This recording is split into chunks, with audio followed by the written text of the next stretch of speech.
Hey YouTube, this is Austin from Red Cat RC Tech. I'm going to show you guys some stuff. Obviously my Rustler, got the RPM arms in the front.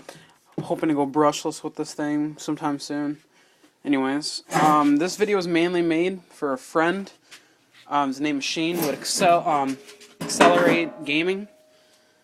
And he wants my T-maxx, basically the E-maxx build.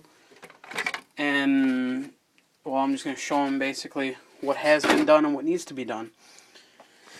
It's kind of bare right now, as you guys can see. Got the motor mount, it's bolted down, can be adjustable. You can fit a 550 motor on there, brushed, brushless.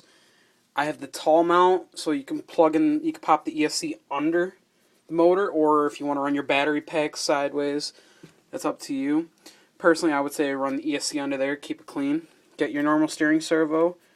This gap right here was for the servo that did the whole forward and reverse for the transmission originally on the T-maxx, and I took that out because I don't need that. And then up here, these right here where right here would bolt, there was two brackets like this one. There's one right there, and another one would bolt right there, and that was to hold the throttle servo up. And obviously the throttle was for the throttle linkage cables for the nitro motor.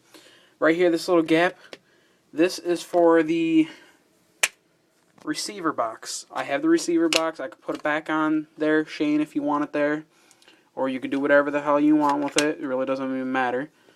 Personally, I wouldn't put it there, because if anything, I can make like a little bracket for you, and you can put your 2.4 receiver right there. And it'll be hidden. Yeah, it won't be completely waterproofed right there for now, but I mean, it'll be a lot better. And then you can put your batteries right here. And when I was telling you that you would have to have battery straps, you can get Velcro straps and put them on here, and it'd be no problem. I mean, the battery straps are extremely, extremely cheap. Like $5 you can get a set of them, or a couple sets. And you can put your battery right there or right here, it doesn't matter. I mean, if you want this receiver box right here, just put your battery right here. It'd be nice, ready to go.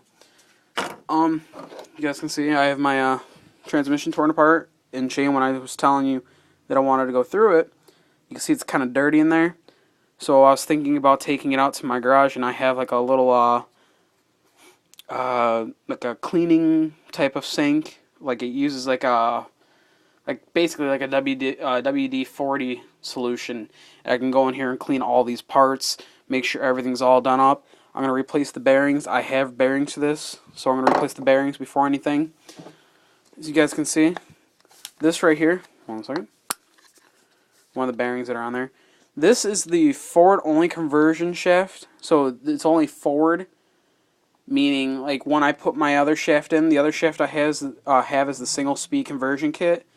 And the single-speed conversion kit with this forward-only shaft will make it so basically, when you spin the spur gear, and you can see it's a steel spur gear, which is a really good added bonus.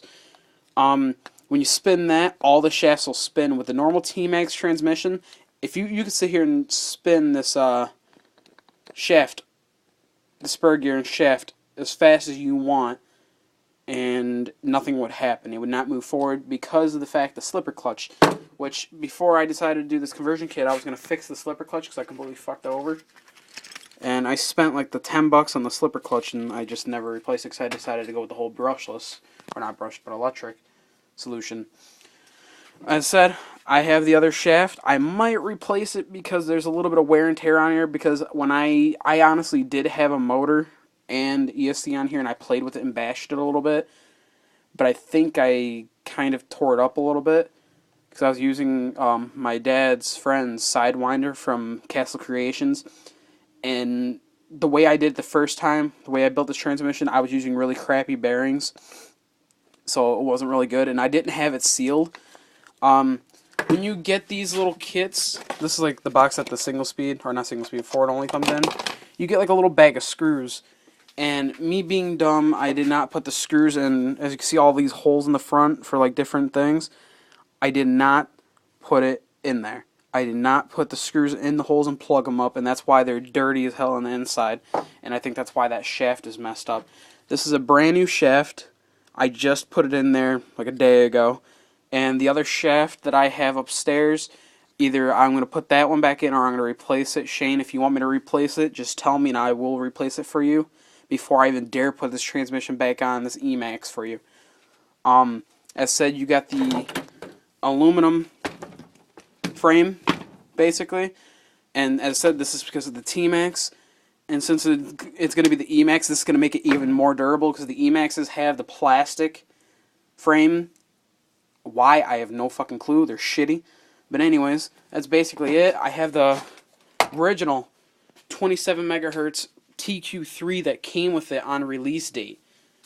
And then you got the body. As said, it's seen better days. And Shane, when I told you when I hit a fence, this is when I jumped the truck about a month or two after I got it, and I landed straight back on the frame, or right in the back. That's why there's no bumper on the back, so I completely broke it, and I haven't replaced it because I had no reason to.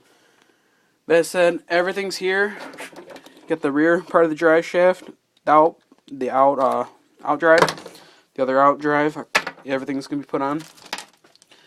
I have a bunch of little U-joints that I'd give you with the when I sell this to you or trade whatever, and I have a couple other drive shafts besides this one, and that's basically it. I believe. Well, I'm not entirely sure if this is the drive shaft actually, but this is no. This is, you can either use this as a drive shaft or you can use it on the drive shafts for the out drives, like that. Either way. They're really good. You can do whatever, and this is, you get the metal U-joints. You don't have to worry about dog bones bending. You can see the steering needs to be adjusted. That one's pointing in, that one's pointing straight. I have the tools, so I'll do the steering adjustment for you. And that's basically it. As I said, you got your steering servo, so once you get your motor and ESC, just pop it in, plug it in, ready to go. It's all connected. I'll show you. The Traxxas. Everything's ready to go. I mean, hell, this thing's got so much potential. You can upgrade this with all RPM parts, whatever you want to do with it. So, yeah. Oh, yeah, and by the way, Red Cat, fake-ass, wannabe brushless truck. That's shitty as hell that I broke. I was telling you about the dog bone. You can see the dog bone in there just wobbling around. And then this shock is the one that's bent. And then the whole fucking bumper and caster block you can see is bent right there. And that's the one he's replacing, the low C micro T. It's got that short antenna. The reason why it's got the shorter antenna is because, as I said, it's got the 2.4 gigahertz. The body for my 16 scale short course truck. And obviously the XL5 slow ass fucking rustler. Alright guys, thanks for watching. Please comment, rate, and subscribe. Thank you.